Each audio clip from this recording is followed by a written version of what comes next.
Sebuah surat perjanjian di atas lengan. Jadi saya tidak suka dengan Bapak lagi.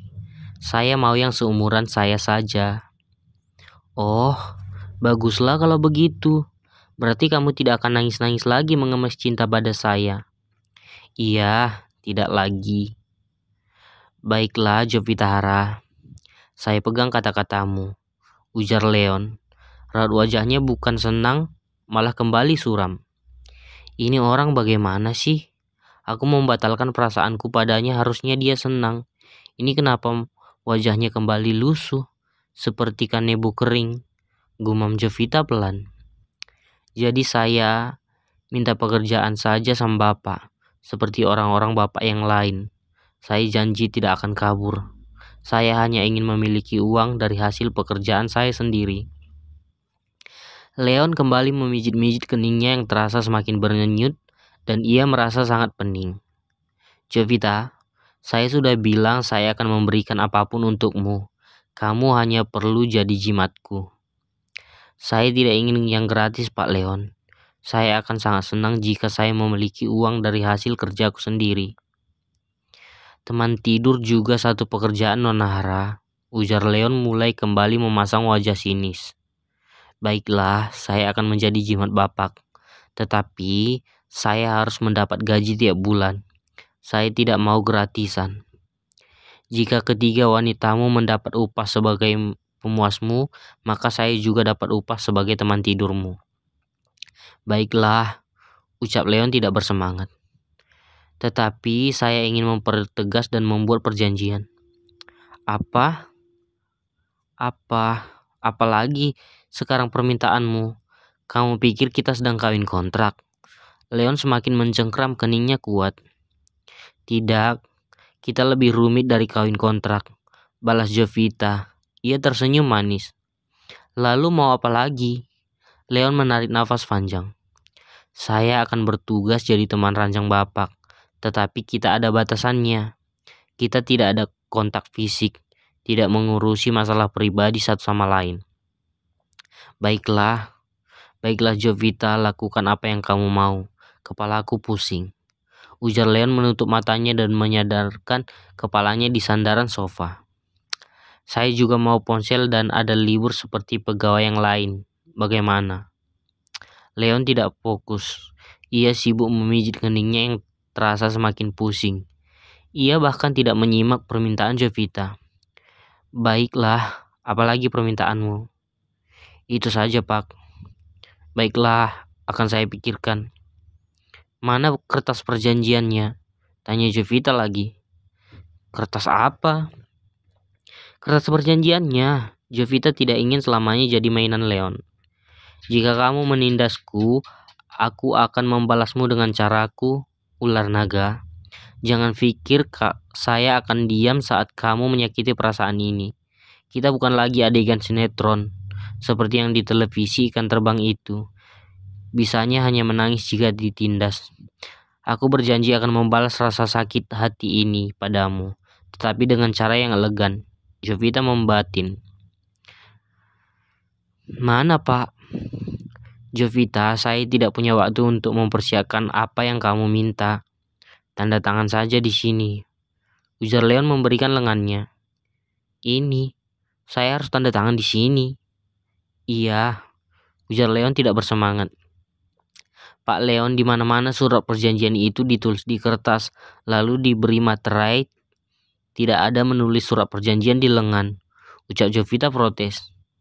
Ini rumahku, kerajaanku, dan saya rajanya. Yang menentukan peraturan di sini adalah saya, ucapnya lagi. Tapi nanti ditanda tangan di sini pasti kehapus, ujar Jovita. Tidak, kalau saya disimpan di sini. Leon memfoto lengan yang sudah dicoretkan tanda tangan Jovita dan tanda tangan Leon. Sini lenganmu. Jovita menyodorkan lengannya. Leon memberi tanda tangan di lengan Jovita juga, lalu memfoto. Di tanganmu untukku dan di tanganku untukmu. Sudah kan? Leon kembali duduk dan menutup mata memijit keningnya yang serasa sakit. Gimana yang bertambah sakit kepala? Damian tiba-tiba mengirim pesan, dicantumkan foto Jovita. "Siapa gadis ini, Pak Naga?" isi pesan Damian pada Leon. Membuatnya semakin sakit kepala. Ia menutup mata lagi. "Boleh saya juga menyimpan surat perjanjian kita, Pak Leon?" Apa ada permintaan dari Bapak untuk pekerjaan saya?" "Kamu jangan bawel jika bersamaku. Itu juga yang membuatku sakit kepala," ucap Leon masih dengan mata tertutup. "Baiklah, akan saya ingat, Pak." "Sudah, Pak Leon." Pinjamkan saya ponsel Bapak." Leon memberikannya. Ia meminjamkan ponsel milik Leon dan mengirim bukti foto tanda tangan itu ke Gmail Jovita, karena sampai saat itu Jovita tidak diperbolehkan memiliki ponsel. Itulah yang ia coba minta saat ini. "Baiklah Pak Leon, saya tahu Bapak itu lelaki yang memegang teguh sebuah janji, dan saya harap Bapak mematuhi perjanjian yang kita buat ini. Tertanggal dan bulan dan tahun." Kedua belah pihak menandatangani sebuah perjanjian di atas lengan kedua belah pihak. Ucap Jovita. Ia merekam suaranya di audio ponsel milik Leon, lalu mengirimnya lagi ke emailnya. Jovita menghapus semua riwayat pengiriman itu lagi. Ia tidak mau Leon mengetahui alamat emailnya. Ia sibuk menghapus riwayat pengiriman data juga. Saat melihat Leon menutup mata, ia pura-pura merekam dan mengirim rekaman itu ke nomor ponsel Peter. Ia bekerja pada keluarga Jovita. Saat ia masih kecil, Peter seorang mantan tentara khusus. Ia bekerja sebagai bodyguard merangkap supir untuk Jovita. 2 minggu sebelum kejadian tragis itu, ayah Jovita memintanya pulang ke Kupang karena ia dicari polisi. Kasus lama Peter diungkap lagi di pengadilan. Karena itulah ayah Jovita meminta bersembunyi. Jovita yakin kalau lelaki asal daerah Indonesia bagian timur itu tidak tahu kalau keluarganya sudah meninggal. Jovita menghapus semuanya. Ia berharap Leon tidak memeriksa riwayat penghapusan file di ponselnya. "Aku berharap kamu menemukanku, Om Peter. Tolong keluarkan aku dari rumah ini," bisik Jovita dalam hati. "Ini Pak ponselnya." Jovita mengembalikannya pada Leon dan duduk juga di sofa.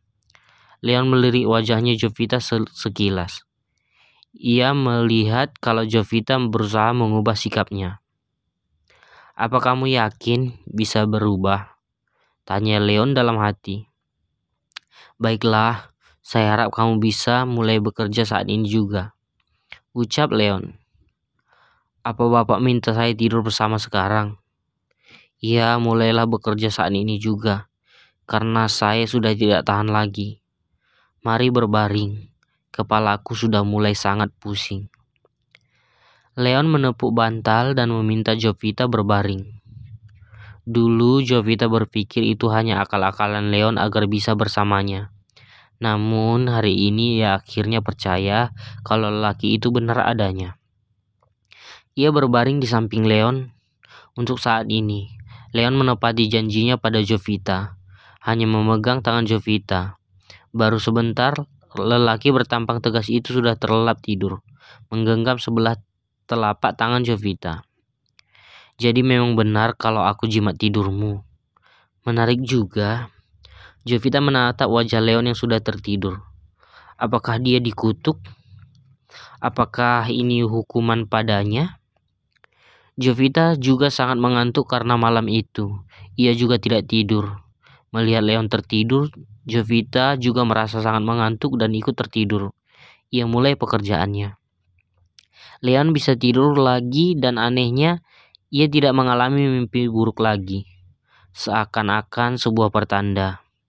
Meminta Leon agar jangan menyakiti Jovita, tetapi harus menjaganya karena itu adalah jimatnya. Mereka berdua tidur dari jam 11 pagi sampai siang jam 2. Leon terbangun duluan karena dering dari ponselnya. Saat melihat layar ponselnya pemanggil Damian, ia mendesis kesal, mematikan ponselnya dan merebahkan tubuhnya lagi. Ia melirik Jovita yang tidur di sampingnya, tetapi jimat tidurnya saat ini sedikit berubah. Kalau biasanya Jovita selalu meletakkan kepalanya di lengan Leon atau kepalanya di dada, tetapi kali ini gadis muda berwajah cantik itu seolah-olah memberi jarak ke tubuh Leon. Ia hanya memberikan tangannya untuk Leon. Apa dia ingin berubah? Pasti hanya sebentar. Besok balik lagi, ujar Leon dengan yakin.